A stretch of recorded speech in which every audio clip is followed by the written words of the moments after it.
Damn. Hey everybody, welcome back to the second part of the Champ Car Endurance main power wiring series. So last video you guys saw that I had a box full of a bunch of cable that looked a lot like this, right? Some high current stuff. What we're going to be doing in this video is kind of fitting that to the dash. COVID-19 kind of has us isolated from the car. Nobody's really around it. We're not around each other much. So we're just kind of hanging out and doing our own thing in the meantime. And I tried to bring as much of it home as I could. So we're down in my wiring studio, wiring room, I guess you want to call it. And we're kind of working around some other stuff. I've got two other harnesses I'm working on. One's for a Cummins Army truck and the other one's for an LS6 swapped S10. So I'm waiting for parts on both of those. When they get here, I'm going to have to put the Champ Car aside. But for right now, I'm going to be able to sneak some Champ Car wiring in.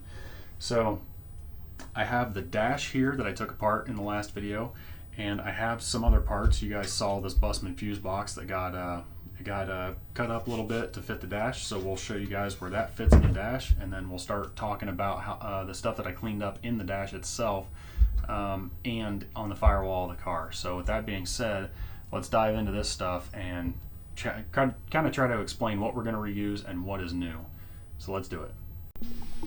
Alright, so what I'm going to do here is throw on a song called Open the Box that I use pretty commonly, and I think it's pretty fitting every time we open a box.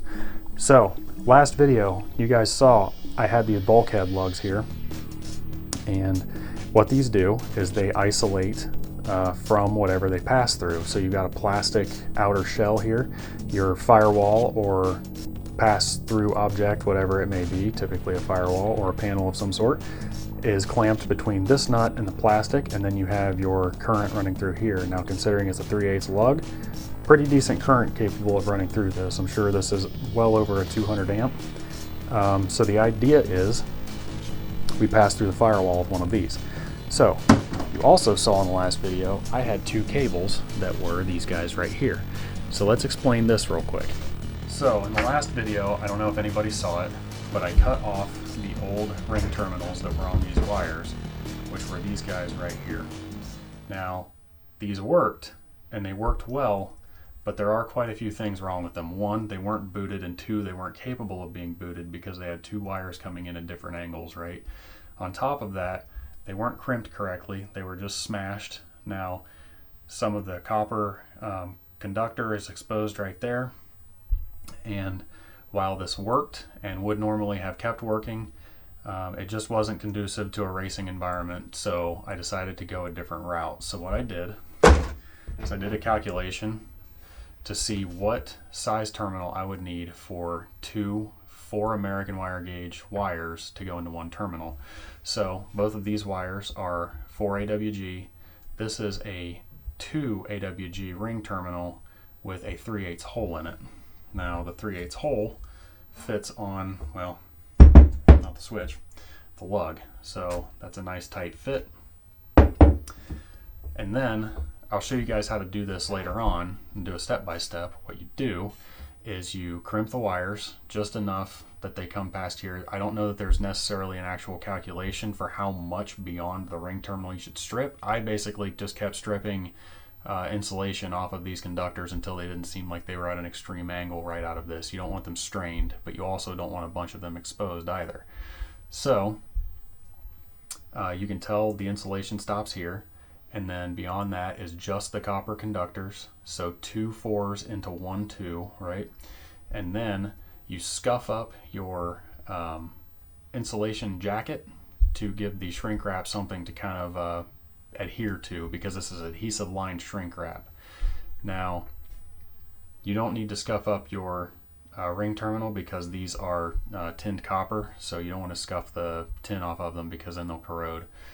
So later on we'll get to this, but this is exposed, right? That completely undoes the reason we used an adhesive shrink wrap here. So later on I will show you how we will fix that. But moving on, we have two separate wires here, as you can see. Now, what you can do to shave some weight off and save an entire length of wire from here to here is just run your alternator to your starter terminal and then run one wire up to the firewall. Now, the reason I ran 2 was in case we needed to replace one of these. If something got smashed while we were replacing a part, the car got wrecked or something got up in there, where we just needed to replace one of them.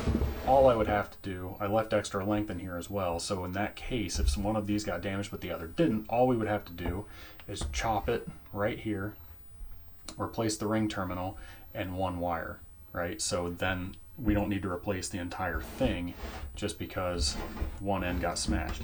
Now, this is another ring terminal that I need to seal, but it's not quite as important because it's booted in a boot that actually is a tight fit to the object it goes on. This is a Honda OE boot that I modified to go on this cable, and it's on there pretty tight, but I will seal this. I'm going to clean it up and seal it. I made and replace this end. So this goes to the starter, and the starter had a, I don't remember exactly what the angle was, but it has an angle to it, and this one follows the OE angle. So this fits very close to OE. And then these are loose, but they still work. These are the OE harness holders. And then we get down to the alternator. This one is sealed.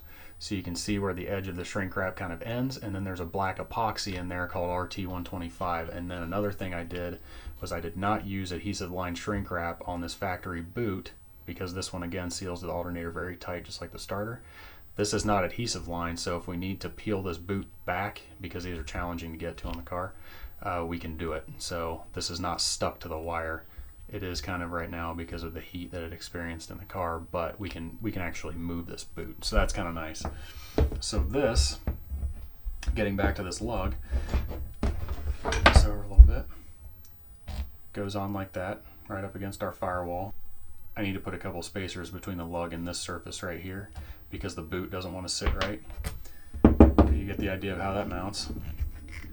So we'll stab the boot on there.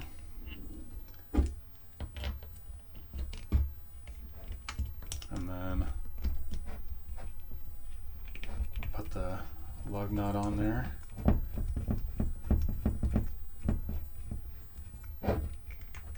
Slide the boot up, and again we'll put a couple spacers on there to avoid this gap right here, but as you can see, this is a much more quickly removed option to get that nut off than the old epoxy. Now the old epoxy was one solid sheet. This is all chipped up, so it wasn't nearly this clean before, but it was one solid sheet that you have to peel off to get the nut off, and it can take, 5 minutes to get it to a point where you can even get the nut off the car, unless you just want to slam a wrench on there, but still you're fighting it off the wire and stuff like that. So this time around I went with boots, and these boots are like 90 something cents on ProWire, so honestly no reason to even avoid them. Just dive right into it. You just might have to do a little bit of modification to get them fit, so we'll get into that as well. There's another one that's a little bit ghetto, but for now this is the alternator and starter wire, and what I'm going to do is get this thrown in the ultrasonic cleaner and get it cleaned up this evening. I'm not going to run it right now because the thing is so loud that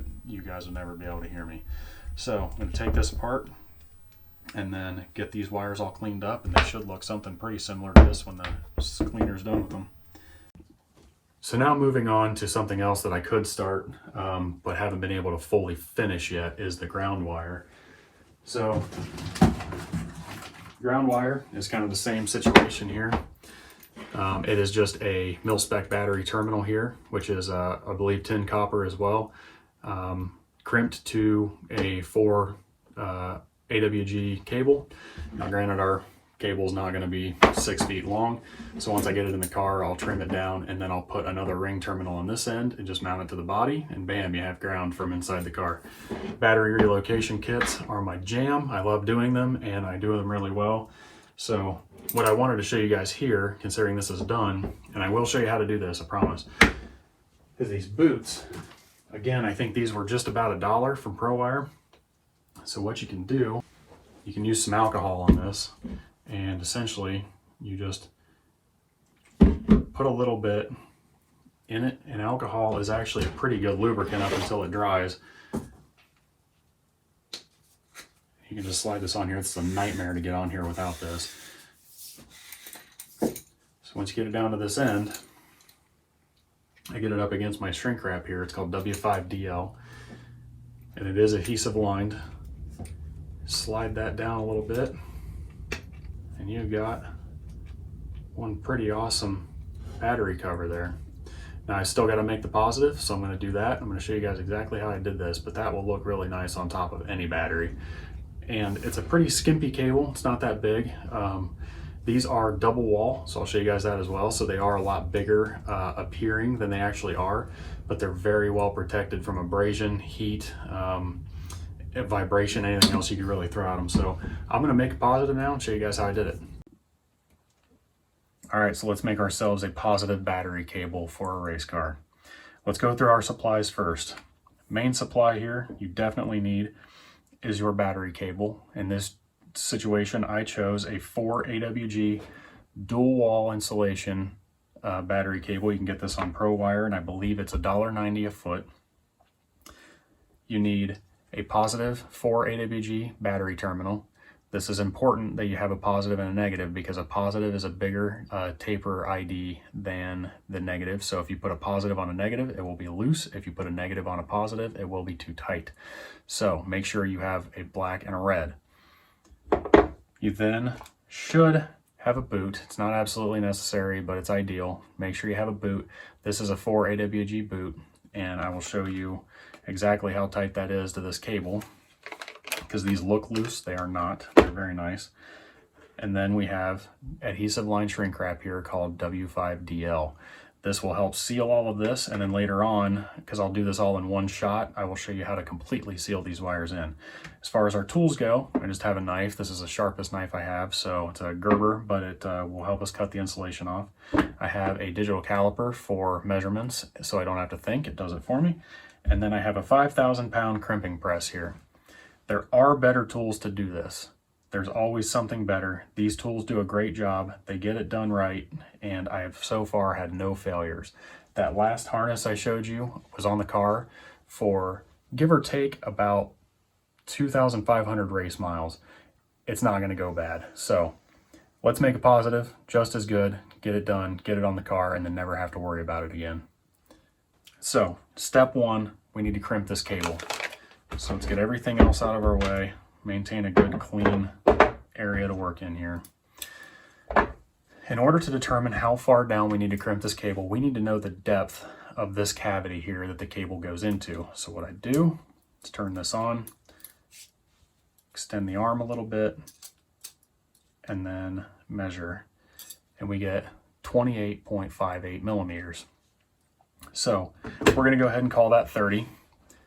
Super precise for a caliper, I know, but we're gonna call it 30. And then what we're gonna do is add 10%, so 3 millimeters to the amount that we crimp off of here. So we're gonna crimp 33 millimeters. And the reason that we're doing that is so that we can fully butt this cable all the way up into this terminal, get a good crimp on it, and then still have 3 millimeters of gap left between the end of this terminal and the start of the insulation. And the reason that is important is because if you have these two things butted up together, while it looks nice, it's actually detrimental to the conductor on the inside. So when this thing wants to manipulate like this, it actually is putting a very large strain on the conductor itself by levering on the jacket. So you want to have some flex room between these two objects so that the conductor can eat up that movement essentially, and then you just kind of brace it with this stuff, but we'll get to that. So the first thing we do, let's make a 33 millimeter cut here.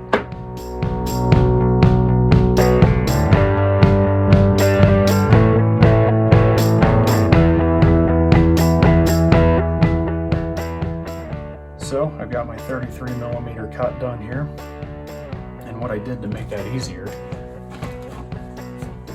was I just sliced around lightly until I felt it barely touch the conductor. You don't want to cut through your strands because then you're effectively reducing it to a 5 AWG. So then what I did is I made a slice down through it very lightly until I got close to the conductors, and then once I was close to the end, just pull it right off.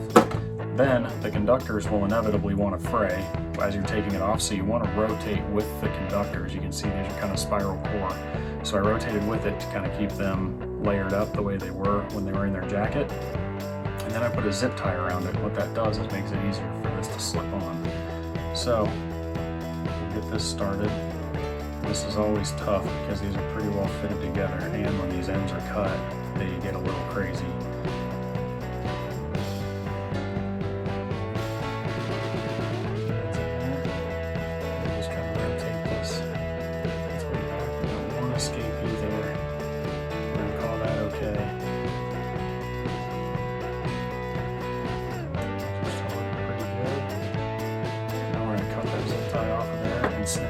strand. And we'll just snip one conductor here.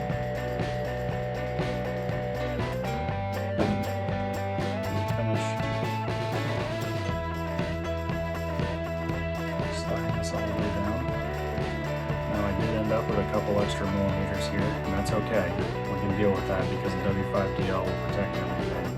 So now what we're going to do is turn this baby on here.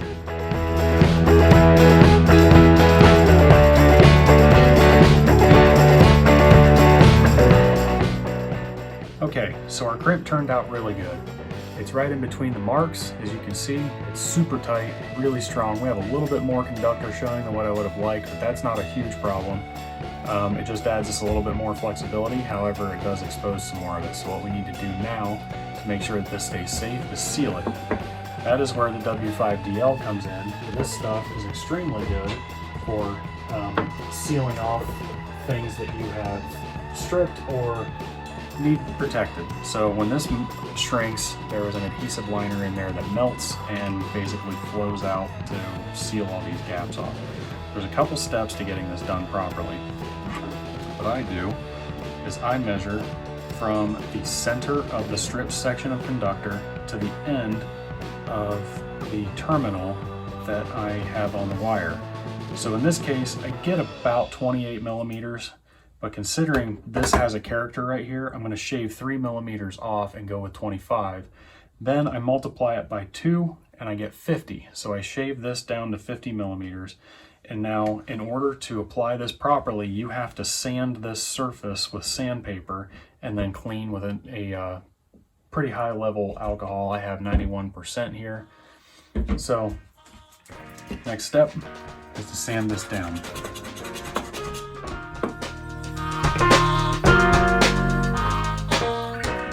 What you're left with is a little bit of a roughed up surface right here, and that gives the adhesive something to grab onto. So the next step, we're going to clean this up with some alcohol. Now something very important worth noting, this cable is on the floor. There's nothing on the other end of it, it just ends. So I can slide this in without any consequence right now of having put this on first. If there was a firewall here or another end that was too big for this to fit over, I'd be completely dead in the water right now and I'd have to scrap this terminal. So if you are doing this in your car, this cable already exists, or you've already got the other end on it, make sure that you take the boot and put it on first, and then you measure, you have to make this measurement pre-crimp, so you just have to kind of guess and cut your W5DL first and get it on the cable as well, so that when this is crimped, you can slide this on and then you can slide the boot in. But I got lucky here, and we're just going to go the other direction. I forget this all the time, and that is a $10 mistake. So try to remember, do yourself a favor, always have this in your hand, that way you don't forget to put it on there. So let's get these two items in from the other end and then shrink this down, and we're pretty much done.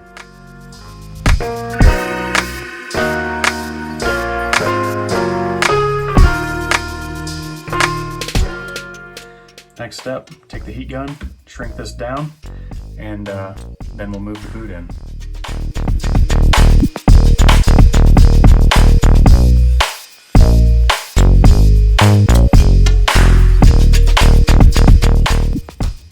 Alright, so I let this cool off a little bit. I usually hang around about 600 degrees on that heat gun to shrink this. It shrinks slowly and it shrinks pretty evenly as long as you keep it moving.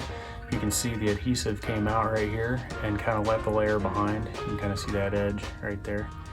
It came up a little bit short right here, but that's okay. That's just due to the fact that this area right here was so long, so it all kind of shrank in there and pulled this end in. This end here, I had to keep applying heat to it because this is such a large mass of like thermal bank essentially, that it kept drawing the heat away from this, so it didn't want to, the adhesive didn't want to come out. So next step is to move the boot in, and for this we'll need a little bit of alcohol.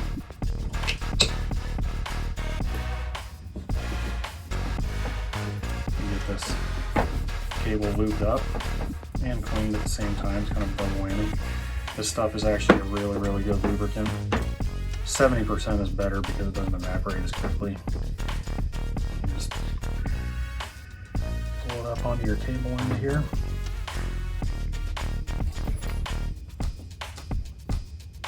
And there you go, positive battery terminal cable.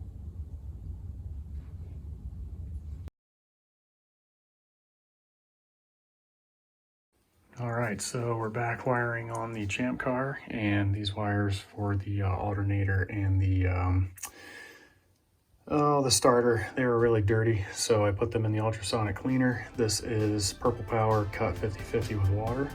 So I'm about to pull these guys out of here, and it is currently 63°C, so it's pretty warm. I get these out of here and clean them up.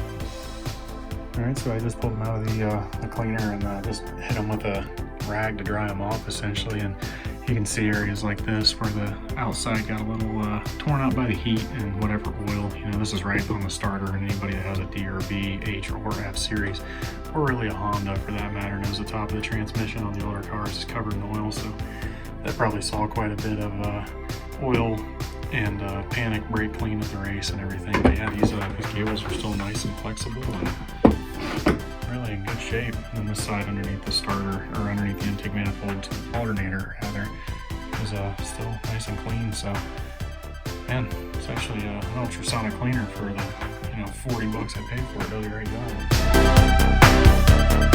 job.